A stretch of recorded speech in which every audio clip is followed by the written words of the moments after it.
Hello everyone, today we are joined by Kevin Poloncarz of Paul Hastings. And the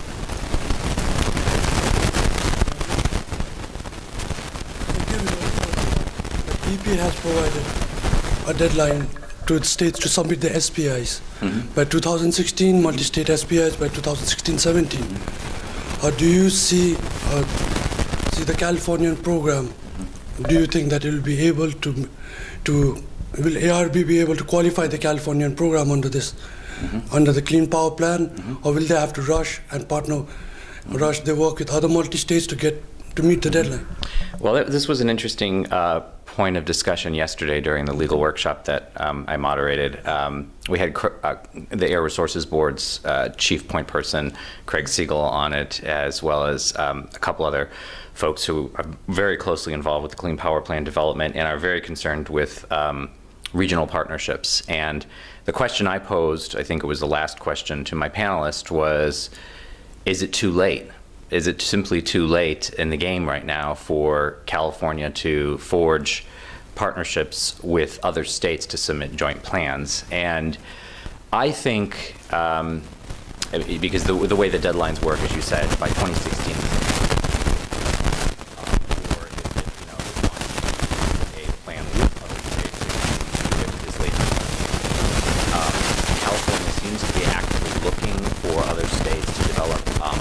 elements that are common, what they're calling a modular approach that would allow counting right now. Perspective is you get to take all the renewable attributes for the wind that we export to you, but you leave all of the coal emissions with us for compliance with our plans. I think it'll be challenging forge multi-state partnerships on the timeline that's proposed by EPA.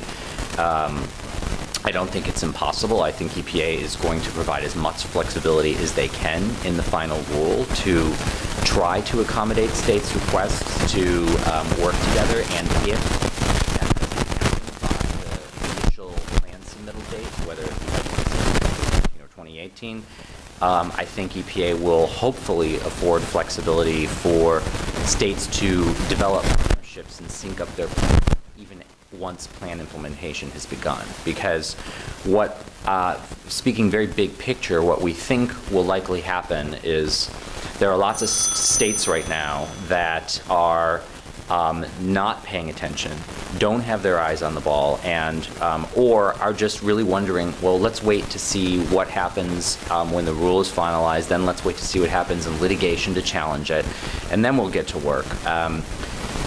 Ultimately, what hopefully will happen is there will be a general consensus among the states that what makes best sense are mass-based trading programs, i.e. a cap-and-trade system that is integrated with other states. And that may happen over time as they see that taking a more bulk individual state-by-state option, that doesn't work as efficiently, and their own utilities within states force them to say, look, let's do this more efficiently. Let's do this in the way that makes best sense, and that involves, we're part of the WEC, the Western Interconnect. Let's do that in a way that involves a regional trading program. So it may be that states need to feel the pain of going it alone before they see the virtue of doing it together. And I'm hopeful that when EPA puts forth the final rule, they'll provide states the breathing room to come to that conclusion over time. Yeah. California includes offsets in its cap-and-trade program.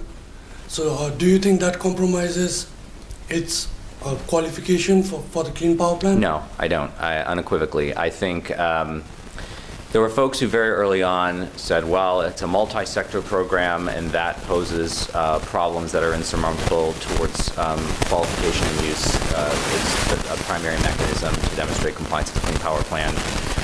It includes offsets, and that compromises its stability. And unequivocally, all along, my view has been no. And I think that EPA has endorsed that as well. What will happen is that the state will be tested to demonstrate that at the electric generating units themselves. So a state won't be able to say we're implementing our cap and trade program, and that's good enough. Even though the effective electric generating units in the state could rely 8% on offsets, and even though they may not be reducing their emissions, but they may be buying allowances from other sectors. What will need to happen is there will need to be both a projection ex ante that the plan, including the cap and trade program, if CARB should decide to include it as an element in its plan, will achieve the reductions within the affected sector of just the electric generating units, and then ex post they will need to demonstrate for compliance purposes that in fact the electric generating units have reduced their emissions to achieve either the rate-based target, which is what is set out in the Clean Power Plan, I think it's 538 pounds per megawatt hour, or any translated mass-based goal. Another misconception that hopefully we will put to rest soon enough is that because California uses a cap and trade program, which is an overall defining mass-based target, it must elect the form of its target to be a mass-based target if it uses the cap and trade program as its compliance mechanism. That's not true. You could use a cap and trade system, which is just an overall defining system of allowances, to demonstrate that you are achieving a rate-based target, so long as it was in fact true that you implemented a price on carbon through a mass-based trading system, and as a consequence, the rate of the affected electric generating units is reduced to the required level. So CARB has a lot of decisions to make. It is not conscripted by the form of the Clean Power Plan to elect a mass-based rule, mass-based rate, although EPA has made it abundantly clear that they can do that. And so we're trying to help states think in discussions about what makes best sense for them and what route they might like to go when they submit their plan. You mentioned this, is the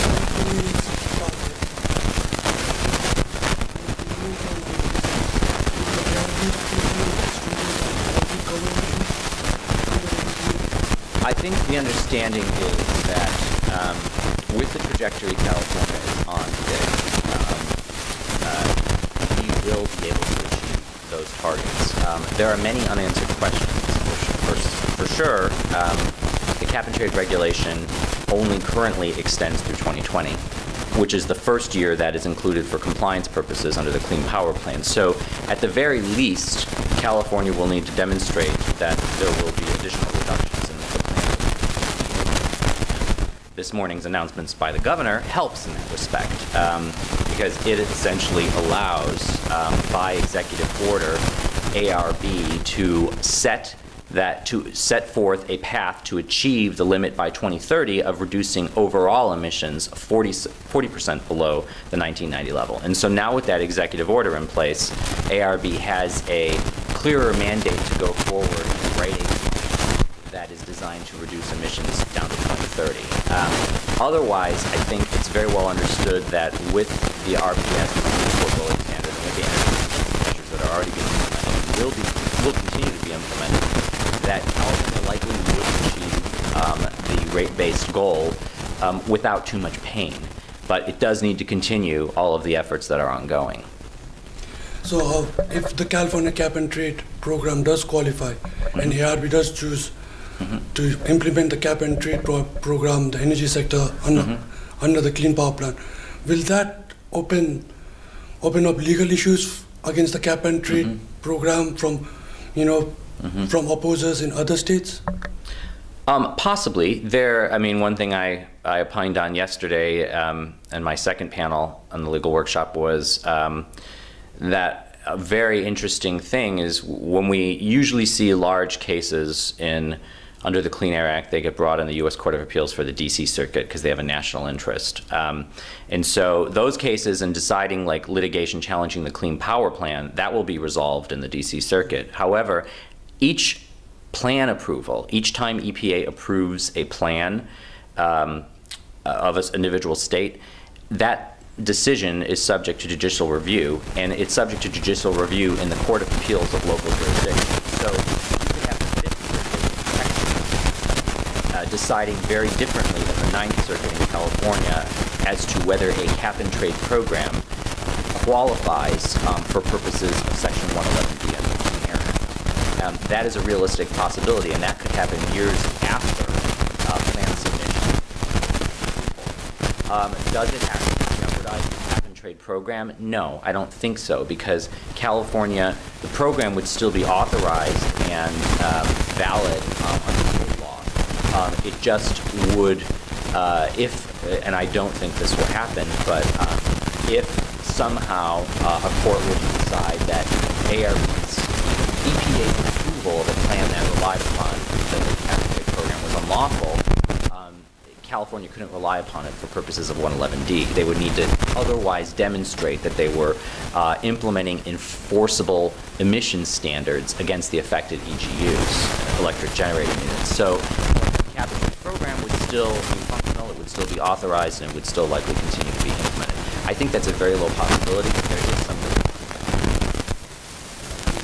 That was very insightful, and glad to have the chance to speak with you. You're welcome. Thank you.